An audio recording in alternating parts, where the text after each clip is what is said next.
Hello, good afternoon, everyone. Today we are going to see what flow sensors are. Before that, we are going to see what was the yesterday's topic and actually where we are in the syllabus. So we are actually inside the sensors topic. We were in last class. We were discussing about temperature sensors. We see different types of temperature sensors like liquid in glass temperature sensor, resistant temperature detector, thermistors, thermocouples, etc. Now we are going to know about another type of sensor. We already know that sensors are used to measure the physical parameters. So initially, in the last class, we were actually sensing the temperature, that is physical parameter as temperature. Now we are going to sense flow. Okay, I already told that flow of fluids is nothing but either liquid or gas. Okay, so we are going to sense the physical parameter called flow of fluid. Okay, in order to sense the physical parameter like flow of fluid, uh, we are using these three, discussing here these three types of flow sensors like orifice meter, venturi meter, pitot tube, etc. So uh, when we move into the topic flow sensors, we can see that actually we are what is sensing here, flow of fluid, right? So the quantity of fluid passes through a point per unit time is actually we are measuring. Nothing but imagine, to understand this, imagine a pipe is there, and we are focused on a certain point inside the pipe, certain point inside the pipe.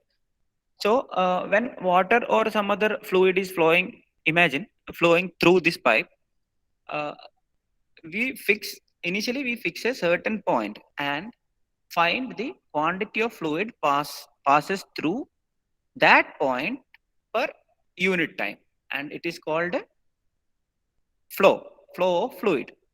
So usually we consider it as two type. One is uh, mass flow rate and other is volume flow rate. That is uh, initially we consider either mass flow rate of the fluid flowing or the volume of fluid flowing per unit time at a certain point. We are not concerned about entire fluid, but at a certain point we are actually finding the mass flow rate and or volume flow rate. That is the purpose of flow sensors. Okay, so here we know that the property is actually what, flow of fluid. Okay, uh, the properties affecting the properties of fluid, that is we already selected. If imagine inside a pipe, we already selected a fluid as water or water or at least some gas. So if that a particular fluid are taken and study is started or flow sensing is started, then certain properties of that selected fluid will influence the flow sensing. Okay, so in order to understand what are those properties that affect the flow sensing, those properties are fluid velocity, pipe size, pipe friction, fluid viscosity, fluid profile, specific gravity, etc. This flow is actually different from what, temperature. In case of temperature, there were only one type of measurement.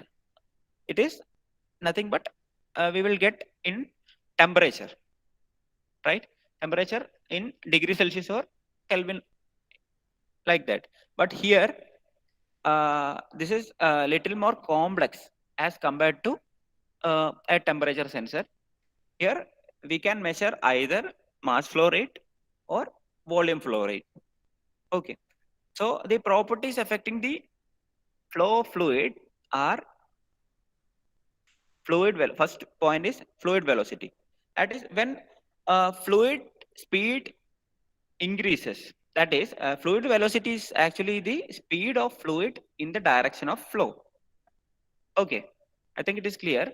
So the velocity of fluid velocity is actually the speed of fluid in direction of flow. So it is actually proportional to the pressure head. Uh, just pressure head means just the pressure difference. It is usually called as pressure head. So the fluid velocity is actually depends upon or it will influence the flow sensing.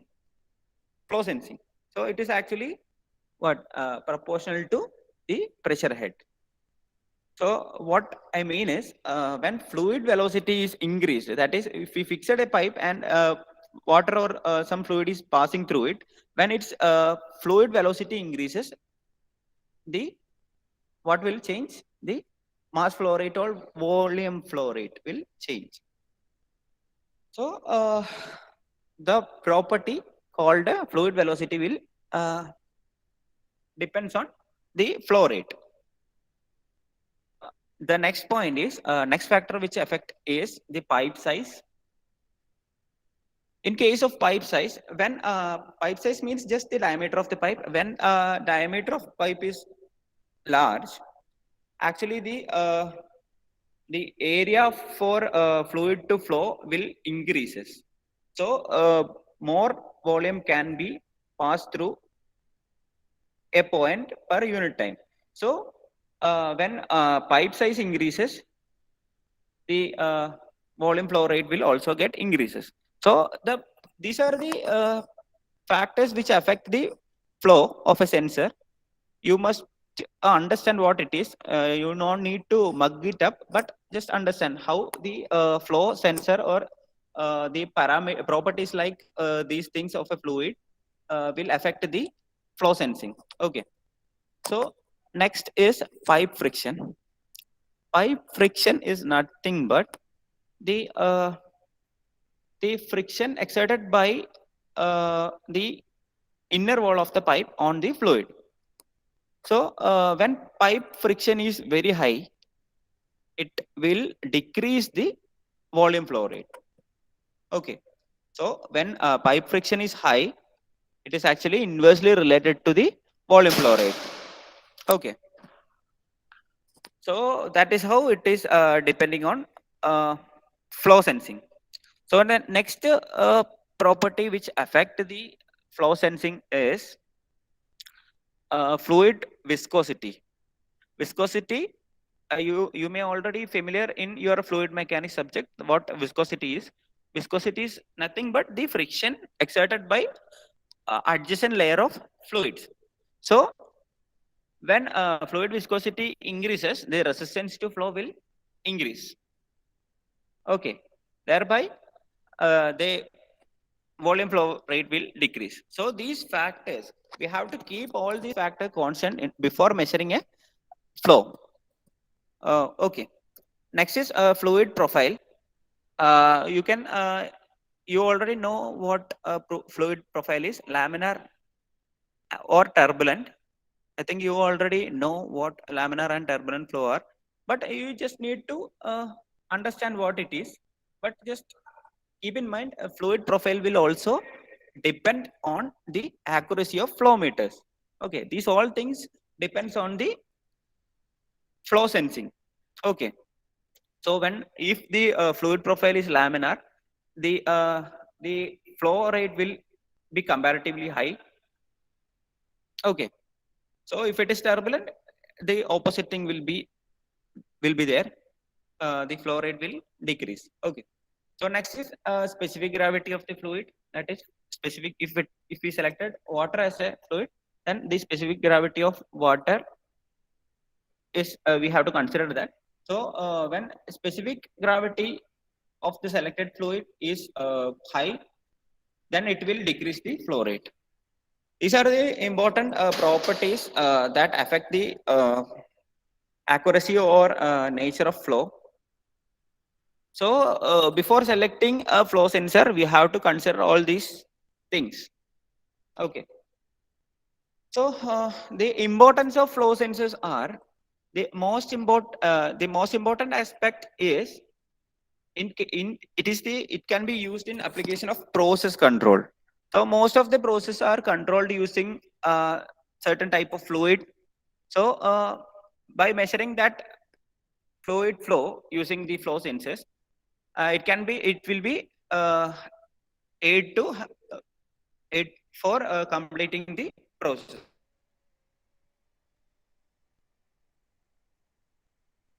control. Okay.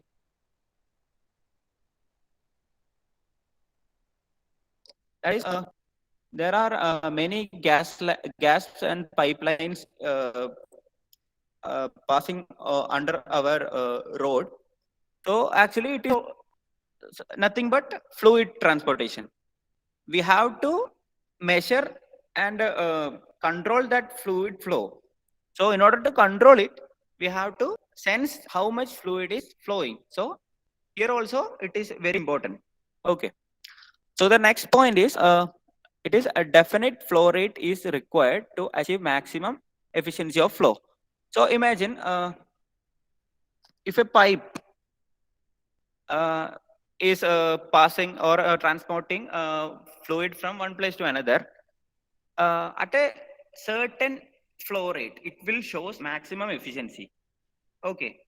So in order to set that certain value of flow rate to get maximum efficiency, initially we have to measure the flow.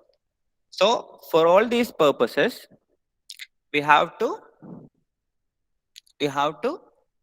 use or we have to take the help of flow sensing. Okay.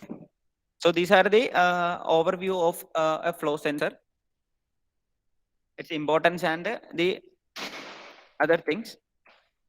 Next, coming in detail to a flow sensor, in general, we are discussing differential flow type sensors.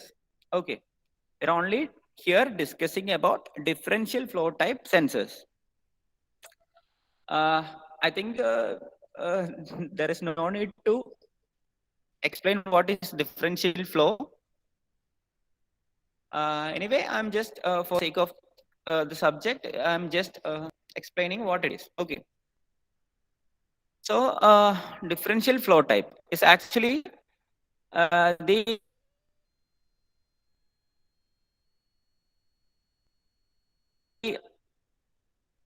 is create a difference in static pressure between upstream and downstream of the pipe. Actually, this type of differential flow pressure means flow sensors. In this case, actually, what is happening? The principle is nothing but partially obstructing the flow. Okay.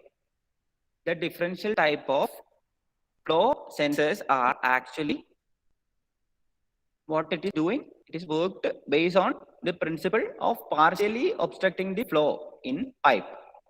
Okay.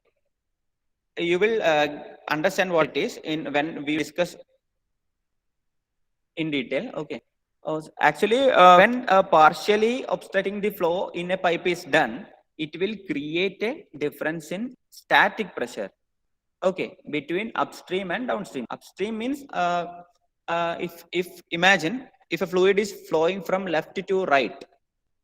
Okay, in this figure, you can see that upstream means this left side. It is the starting side of the flow. Okay, downstream means where the flow is heading towards. Okay, this is downstream side and this is upstream side. Okay, I think you can see my mouse pointer. Okay, so the differential flow type sensors are basically working on the principle of partially obstructing the flow in pipe, which create a difference in static pressure between upstream and downstream. Okay. Okay, that is the basic principle. After that, the difference between static pressure is measured and used to determine the flow rate. What actually happens is, you imagine a pipe is carrying fluid from one point to another point. Suddenly, we obstruct the flow in between. Okay, we are obstructing the flow in between, and it will automatically, if we obstruct a flow in a pipe, it will automatically create a static pressure difference. Okay, between two sides. That is, if we insert a hand in a flowing fluid, we can see that it will produce a static pressure difference at either side of the hand. You can see that. Okay, so this create a difference in static pressure between upstream and downstream side of the pipe. So the difference between this static pressure, actually we are creating the pressure difference and measuring it in order to find the volume flow rate or mass flow rate. Okay, in order to sense the flow, we are actually creating a pressure difference and we are measuring it. It is called differential flow type pressure sensors. This is a common name. Differential flow type means not orifice meter. It is a common name given to these three type of flow sensors. Okay, this is not a type of flow sensor. It is a common name. Differential flow type means it is a common name given to these three types of flow sensors. I think you understand. And the examples of differential flow type pressure sensors are orifice flow meter. It is the first type of differential flow type pressure sensor. Second type is Venturi flow meter. And the third type is pitot tube. Okay. So these three are examples of differential flow type pressure sensor. I think it is clear to you.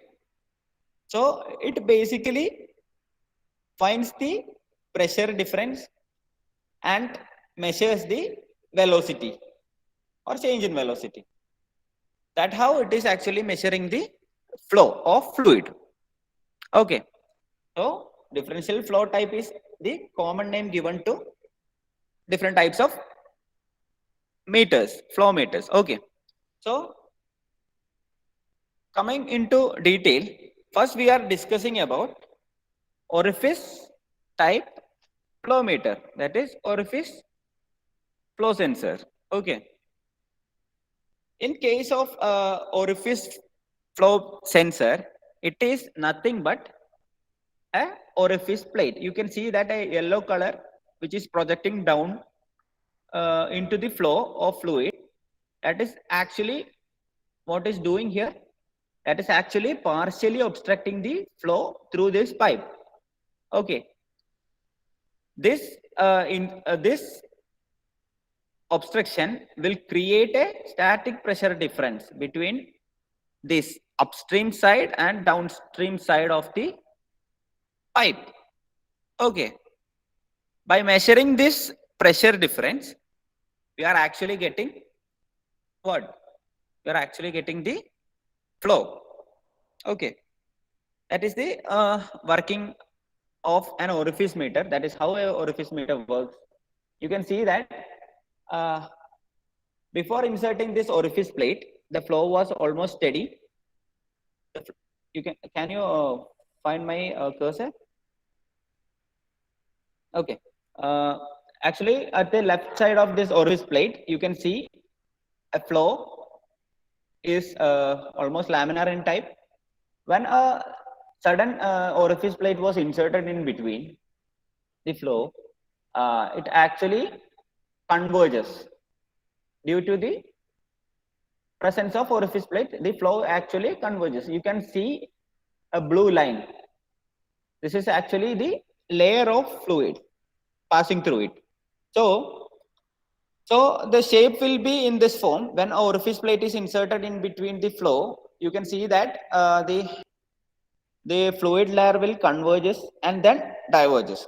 So this minimum area, you can see the big area is actually converging into a small area. This area is called vena contracta, and you just need to you just need to just identify what are the things is. No need to mug up what you don't need to know. So just understand what is going on here. Okay. So you can see that at the upstream side of the flow, the almost flow is steady. So the pressure will be comparatively higher here this side.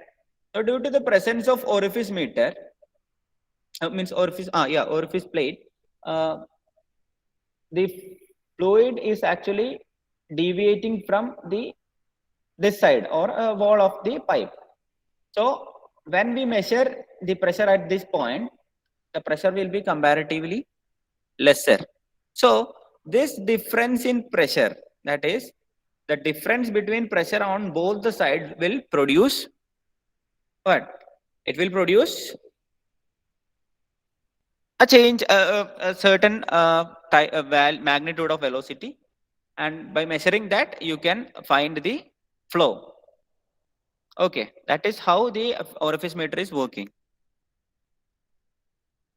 So this is the first type of flow sensor. Actually, it is nothing but machined plate with a hole. This yellow thing is actually a disc. Okay, it is a plate.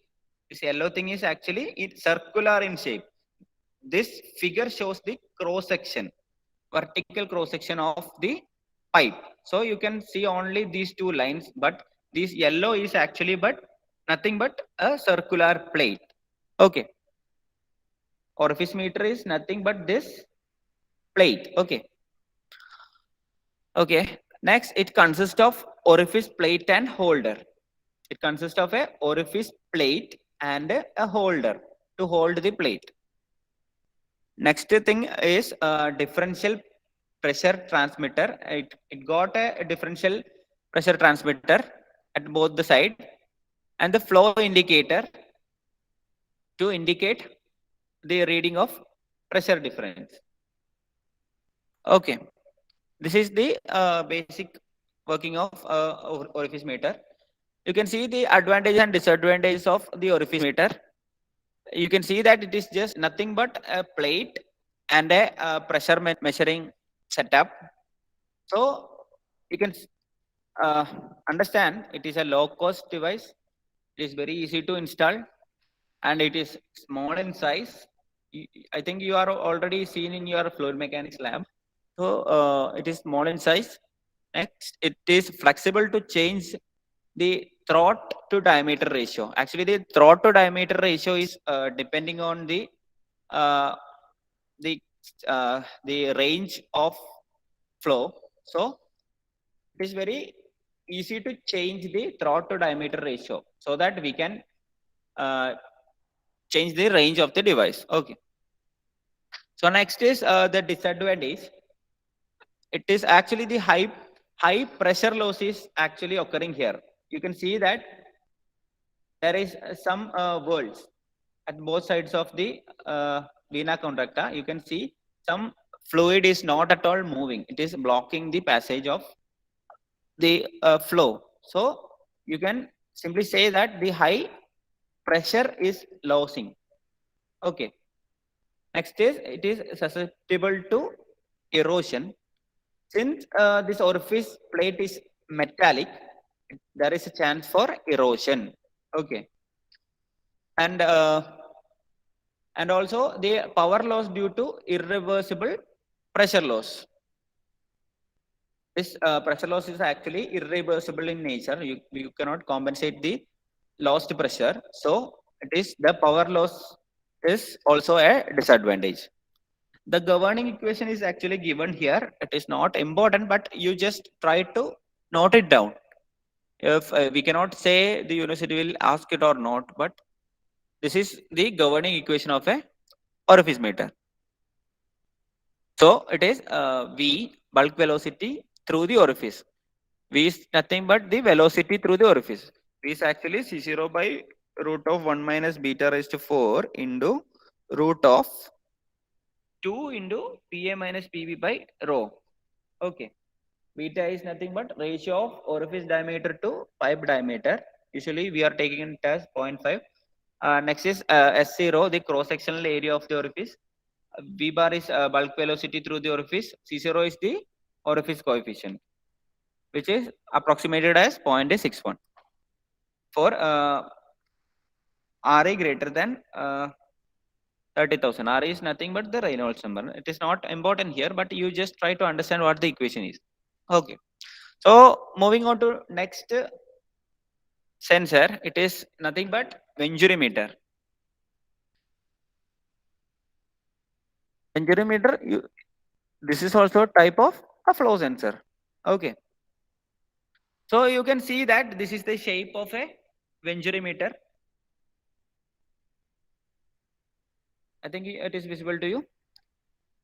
It is a section of pipe. It is nothing but venturimeter is nothing but a section of pipe with a conical entrance. You can see that this is. I think you can see my cursor here.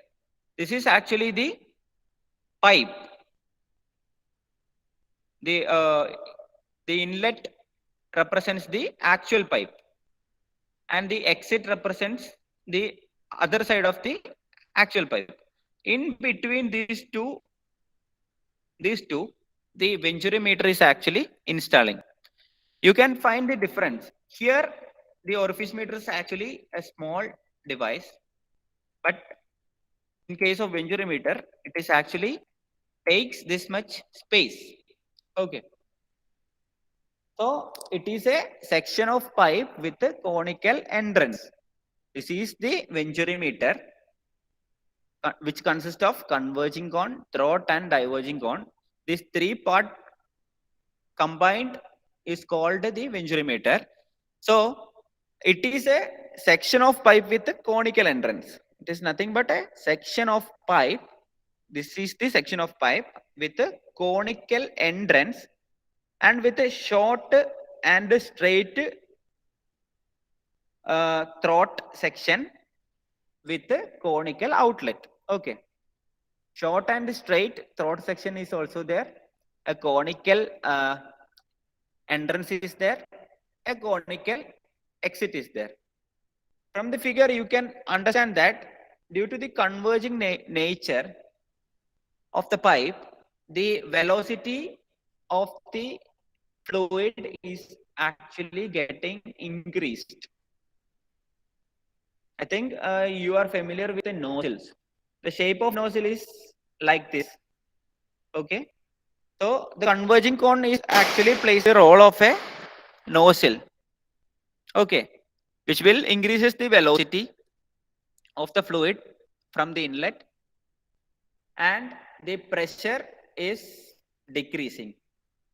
At the expense of pressure, the velocity is actually increasing in this section. Okay. I think it is clear. And when it reaches at the throat, we will get a certain different value of pressure here, called P2. The pressure at the throat is called P2, and pressure at the inlet is called P1. So with the help of converging cone, we are actually creating that what pressure difference. Okay. This you can from the definition of a differential flow type, you can compare it with a venturimeter. It is actually what is doing. It is actually working based on the principle of partially obstructing the flow in pipe, which will create a difference in pressure between upstream and downstream. Using this device, we are actually creating a pressure difference between both the sides. Okay. So, the pressure difference is actually measured in terms of length. Okay.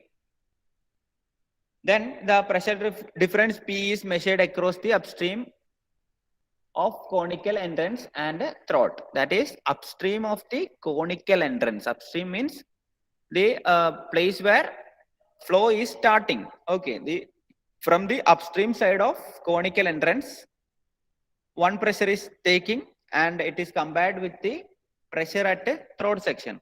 By comparing these two values of pressure, you are actually getting the flow. I think it is clear to you. From leaving the throat section, actually it is getting back its pressure value to the normal. That is, this throat section is actually from the flow from this throat section. When it reaches the diverging cone, the pressure is actually getting back to the initial value, that is P1. It reaches to the P1 value at this cross section at the expense of velocity. I already told that the velocity is here, it is increasing at the expense of pressure to create the pressure difference. When it reaches here and when passes through the diverging cone, it actually the pressure will get into initial value and at the expense of velocity. Actually, at this point, that is 1, and at this point exit, almost all the parameters are same. That is, velocity will be same, pressure will be same, but in between only the pressure and velocity are changing. Okay, we are manually changing this value to measure the flow. Okay. So next is the advantage and disadvantage of Venturimeter. The advantages are it is moderately low pressure loss. That is, when compare it with the orifice meter, the pressure loss is comparatively less. You can see that there is no sudden change in flow of fluid. So the comparatively the pressure loss is very less in case of Venturimeter as compared to orifice meter. Okay. Next is there is no moving parts here. In orifice meter, manually we can change the diameter of the plate. So here there is no moving parts here. So there is no comparatively lesser wear. The next advantages is suitable for wet glass flow. These are the advantages. And the disadvantage is it is a comparatively large size. You can see that there is a converging pipe, a throat section, and a diverging pipe. You are already familiar with this thing in your laboratory. It is compared to orifice meter. Compared to this orifice device, the Venturimeter is big. Okay. So the high cost of manufacturing. Okay. These are the two disadvantages of Venturimeter. And the next type is flow velocity equation. From the from this Venturimeter, we are actually getting velocity equation V1, which is equal to square root of 2 times P1 minus P2 divided by rho into A1 by A2 whole square minus 1. That is the equation we are deriving from Bernoulli's concept, but it is not, derivation is not important here. You must, you just need to understand what the equation is. Okay. By writing the what general idea and advantage, disadvantage, and just the equation, you can get a very good marks in your examination. Okay. So this is the equation. To get a clarity, P1 and P2. P1 is actually the parameters or pressure is at this inlet, and P2 is actually the pressure at a throat section. Okay. Similarly, A1 and A2 is actually the area of cross section at section 1 and that of the throat. And finally, rho. Rho is nothing but the density of flowing fluid. Okay. I think it is clear. The last type of flow measuring device is the Pitot tube. This is actually the figure of a Pitot tube. Okay, there is a velocity is flowing, means fluid is flowing with a velocity v through a pipe. Okay, there is a tube. We can simply call it as a capillary tube, and there is a 90-degree or right angle bend tube which is kept at the center of the flow. So with the help of this device, Pitot tube, we are actually measuring what? Flow. Okay. So this is also nothing but a type of differential flow type device. So in this case also, the what is happening? It is actually the partially obstructing the flow in the pipe and creating a difference in static pressure between upstream and downstream. In case of Pitot tube also, you can see that there is a distraction or obstruction in flow. By creating that obstruction, you are actually creating a pressure difference, static pressure difference, and measuring the head to get the magnitude of flow. So I think it is clear. For a brief explanation, it actually senses two pressures simultaneously, static and impact type. This is actually with the help of a capillary tube, it is actually measuring the static pressure, and with the help of this 90-degree bend tube, it is actually measuring the stagnation pressure. Okay, that is nothing but a dynamic type pressure at the steady state. Okay. Okay. Then the impact unit consists of, that is, this is the impact unit. That is, this 90-degree bend tube is actually the impact unit, and this is the static unit.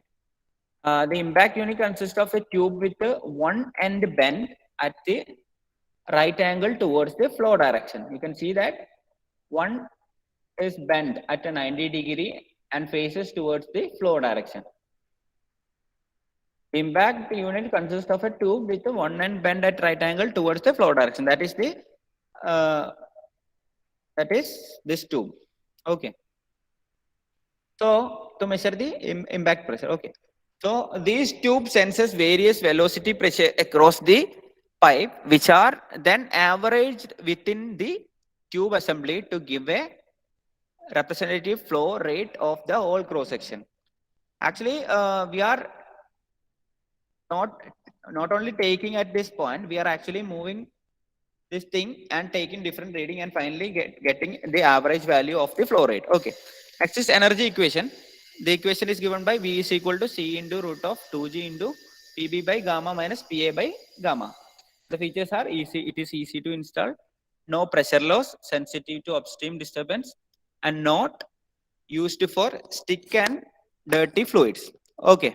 This is the basic concept behind the Pitot tube.